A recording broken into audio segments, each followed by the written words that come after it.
السلام علیکم۔ آج کی میری یہ ویڈیو ایک دوشیزہ کی زندگی پر بیتی سچی کہانی ہے۔ میری زندگی کا قصہ شروع ہوتا ہے ایک شخص کی بے راہ روی سے، اور وہ شخص کوئی اور نہیں، میرا اپنا باپ تھا، جن کو شادی کے بعد کسی اور عورت سے عشق ہو گیا، جبکہ گھر میں ان کی خوبصورت بیاہتا موجود تھی۔ وہ میری اماں تھیں، جن سے میرے والد صاحب نے پسند سے شادی کی۔ کسی نے زبردستی یہ شریک حیات ہرگز ان کے گلے میں نہیں مونڈی تھی۔ اماں ان کی خالہ زاد تھیں، اور شادی کے بعد دونوں میاں بیوی پیار اور محبت کے ساتھ پرسکون زندگی بسر کر رہے تھے۔ ان کی شادی کے 2 سال بعد اللہ تعالیٰ نے میری صورت میں ان کو انعام کے طور پر ایک پھول سی بچی عطا کی کہ اچانک میرے والد کو اپنے پڑوس میں آباد گھرانے کی 20 سالہ دوشیزہ کلثوم سے عشق ہو گیا، جس وجہ سے ان کی بیوی، بیٹی، گھر بار سبھی کچھ داؤ پر لگ گیا۔ کلثوم کے گھر والوں کو جب اس امر کا عمل ہوا تو وہ تو آگ بگولا ہو گئے، لیکن بات بہت آگے نکل چکی تھی۔ بس اپنی بیٹی کی عزت بچانے کو انہوں نے شرط رکھی کہ پہلی بیوی کو طلاق دے دو، ہم تمہیں کلثوم کا رشتہ دے دیں گے۔ اس وقت ابا کو کچھ نہ سوج رہا تھا، ان کے سر پر تو عشق کا بھوت سوار تھا۔ انہوں نے میری بے قصور ماں کو طلاق دے کر گھر بدر کر دیا اور اپنی من پسند لڑکی کو بیاہ کر لے آئے۔ جب یہ واقعہ ہوا میں 4 سال کی تھی۔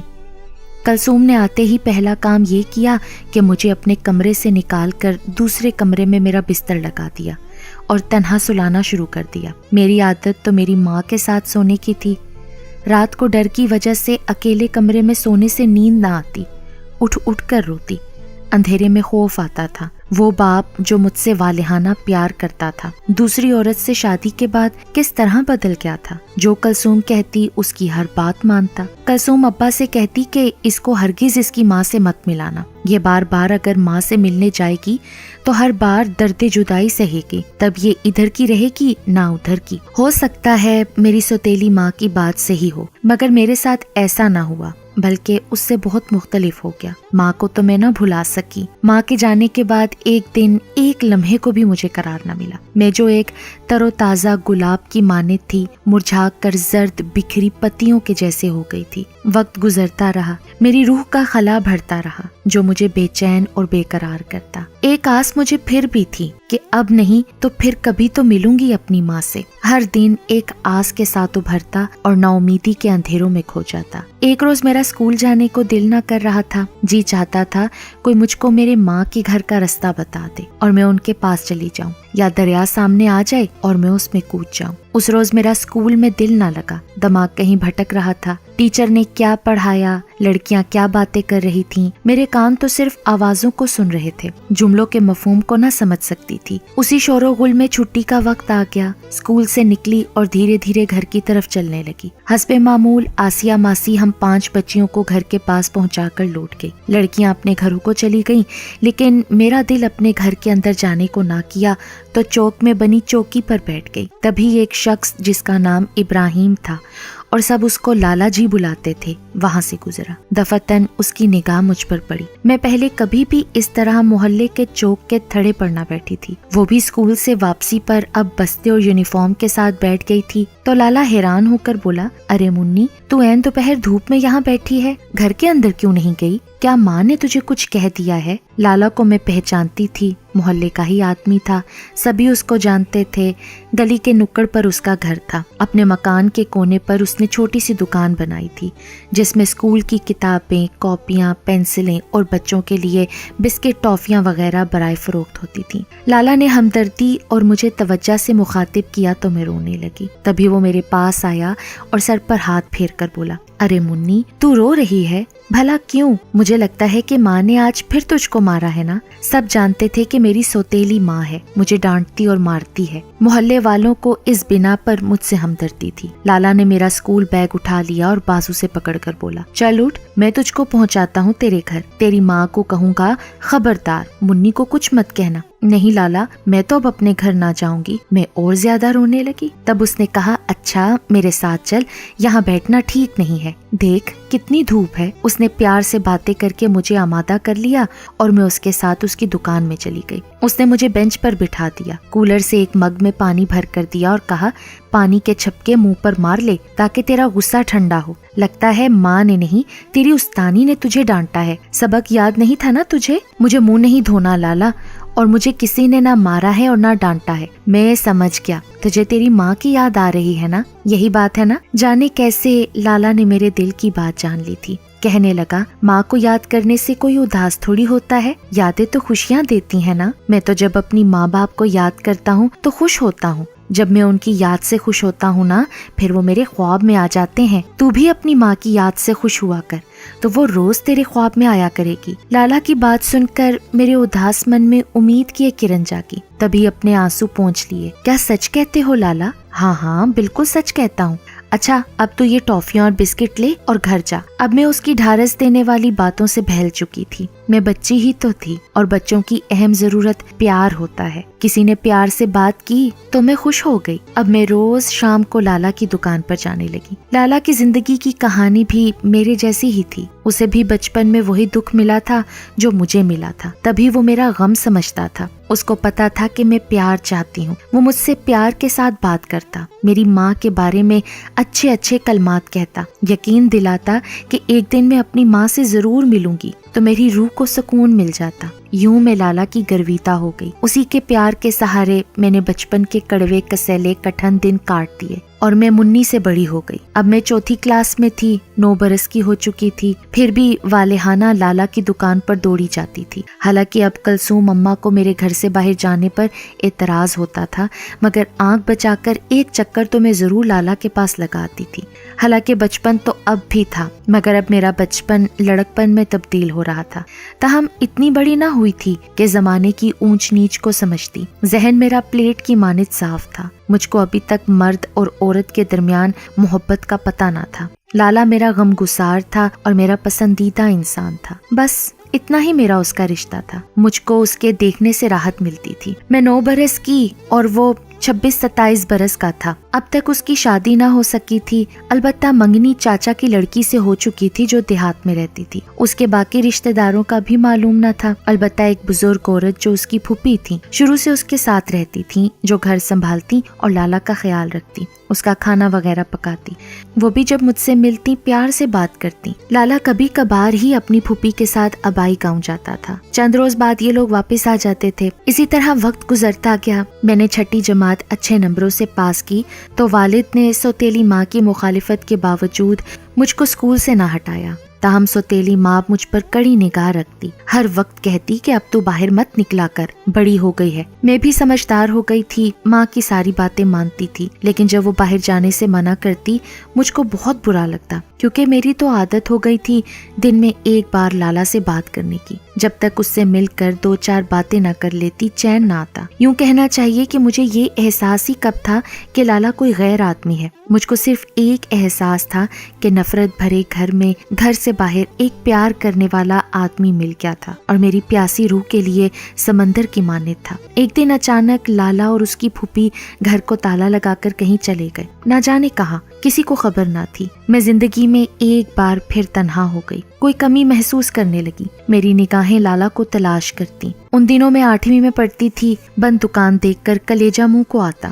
کسی سے نہ پوچھ سکتی تھی کہ لالا اور اس کی پھوپھی کہاں چلے گئے ہیں۔ نتیجہ یہ ہوا کہ میں اندر اندر کھلنے لگی، یہاں تک کہ بیمار پڑ گئی۔ 1 سال یوں ہی بے قراری سے تڑپتے گزر گیا۔ آخر اللہ نے میری دعا سن لی، اور ایک روز اسکول سے واپسی پر مجھ کو سڑک پر لالا کھڑا نظر آ گیا۔ دل خوشی سے باہر آنے لگا، جی چاہا دوڑ کر ان کے پاس چلی جاؤں، مگر میرے ساتھ اسکول کی اور بھی 2 لڑکیاں تھیں جو ہمارے محلے میں رہتی تھیں، ان کی وجہ سے میں نے خود کو تھاما۔ وہ دن بہت مشکل سے گزرا۔ دوسرے روز اسکول سے واپسی پر جب اپنے محلے میں آئی، دیکھا لالا کی دکان کھلی ہوئی ہے۔ ایک لمحے میں اس کی طرف جا پہنچی، پوچھا لالا آپ کہاں چلے گئے تھے اور مجھے